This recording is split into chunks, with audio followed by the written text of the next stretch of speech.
Okay, imagine this. You have a terrifying medical emergency where the aorta, the body's biggest artery, just starts tearing apart. Now, what if this is happening to a pregnant woman? All of a sudden, you don't just have one life on the line, you have two. And for both of them, the clock is ticking fast. This is the absolute nightmare scenario facing the medical team. How do you possibly save two lives when every single move you make to save one could actually endanger the other? It's one of the toughest calls in all of medicine, with zero room for error. So, what even causes something this catastrophic? Well, it's often a perfect storm, a collision of two incredibly high-risk situations. First, you've got pregnancy, which puts a massive strain on the heart and blood vessels. We're talking a blood volume increase of up to 50%. For most women, that's fine. But for a woman with an underlying condition like Marfan syndrome, it's a recipe for disaster. And just how strong is that link? Well, get this. For women under the age of 40, a staggering 50%, that's half, of all aortic dissections happen during pregnancy. That one stat just shows you how much pregnancy can turn up the danger dial. All right, so let's dig into that underlying condition a little bit. Because to really get a handle on this crisis, you first have to understand the vulnerability that Marfan syndrome creates. What is it, really, and why does it set the stage for something so devastating? At its heart, Marfan syndrome is a genetic disorder that basically weakens the glue that holds the entire body together. There's a mutation in a gene called fibrillin-1, and that means the body's connective tissue, the stuff that's supposed to give strength and flexibility to things like your aorta, is flawed and fragile from the get-go.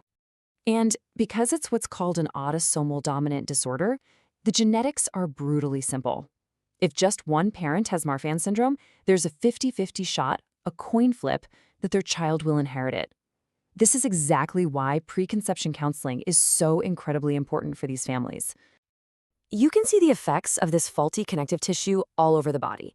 People with Marfan are often very tall, with long arms and legs and super flexible joints.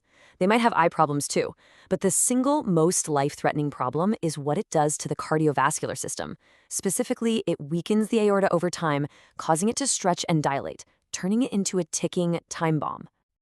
So you can see how this all leads to that moment of crisis, right? You've got the weakened aorta because of Marfan syndrome, and then you add the intense building pressure of pregnancy. That combination is what can finally cause the aortic wall to tear, leading to an acute aortic dissection. And take a look at this. The danger isn't spread out evenly. The risk of a dissection just skyrockets in the third trimester. That's when the mother's blood volume and heart rate are at their absolute peak, which is why almost 78% of these emergencies happen in those last few critical months of pregnancy. Now, it's important to know that not all dissections are the same. The one we're really talking about here, the vast majority, around 80% of them in pregnancy, is what's called a Stanford type A. This means the tear is in the part of the aorta that's coming right off the heart. And let me be clear, this isn't a wait-and-see situation. A type A dissection is an absolute surgical emergency. Without an operation right away, the chances of survival are incredibly low. And that brings us right back to the heart of the matter, the impossible choice. You know you have to operate for a type A dissection, but how do you do it? Do you deliver the baby first, or do you repair the mother's aorta first? Well, to navigate this, clinical guidelines have been developed, and it all comes down to one critical factor: the baby's gestational age. If the baby isn't viable yet, so usually before 28 weeks, the priority is clear: save the mother. You do the aortic repair with the baby still in the uterus. But after 32 weeks, when the baby has a great chance of surviving, the whole strategy flips. You do the C-section first, get the baby delivered safely, and then the team immediately pivots to repair the aorta. That period in between, from 28 to 32 weeks, that's the real dilemma zone, where it's a tough, case-by-case decision. And this right here really shows you the awful stakes. So why not always fix the aorta first?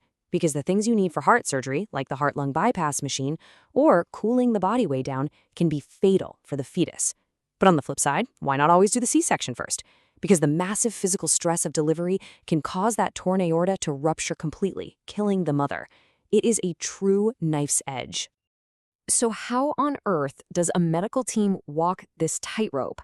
Let's break down the incredible, coordinated strategy it takes to pull this off when two lives are quite literally hanging by a thread. All right, let's take that scenario after 32 weeks. Success here is all about flawless teamwork. You get a whole crew of specialists, cardiac surgeons, OBs, anesthesiologists, neonatologists, all in one operating room. They start with the C-section, but the absolute key is keeping the mother stable. The anesthesiologist uses something called a TEE, which is an ultrasound probe that goes down the throat for a crystal clear live look at the aorta. This lets them manage her blood pressure second by second to prevent a rupture. The second that baby is out and safe, the cardiac team instantly takes over to begin the repair. It's an incredible display of coordination. Now, it is worth pointing out that for the much less common Stanford type B dissection, the one that isn't near the heart, the playbook can be different. If the patient's stable, doctors can sometimes take a more conservative route, using powerful medications to get blood pressure under control. This can allow for a safe delivery without having to do that immediate, high-risk aortic surgery. You know, surviving an ordeal like this is just a monumental feat of modern medicine. But what comes next? And maybe, more importantly, what have we learned from these crises that can help us prevent them from ever happening in the first place? The biggest takeaway is prevention. The best way to win this race against time is to make sure it never has to start. The lessons learned have given us really clear guidelines. Any woman with Marfan who is even thinking about pregnancy needs counseling and needs her aorta measured. If that aorta is bigger than 40 millimeters, the risk is just too high, and pregnancy is strongly advised against. And if a woman survives a dissection, future pregnancies are just not recommended. This quote from Dr. Reed Pyritz, who is a pioneer in this field, really hammers the point home. That 40-millimeter measurement has become a critical line in the sand, a guideline that has without a doubt saved the lives of countless women with Marfan syndrome. And that really brings us to our final question. We have a strategy for when the crisis hits. We have these guidelines for prevention. But as our understanding of genetics in medicine gets deeper and deeper, how can we get even better? How can we spot the women who are at the highest risk, maybe even before their aorta hits 40 millimeters, and stop this terrifying race against time before it ever has a chance to begin?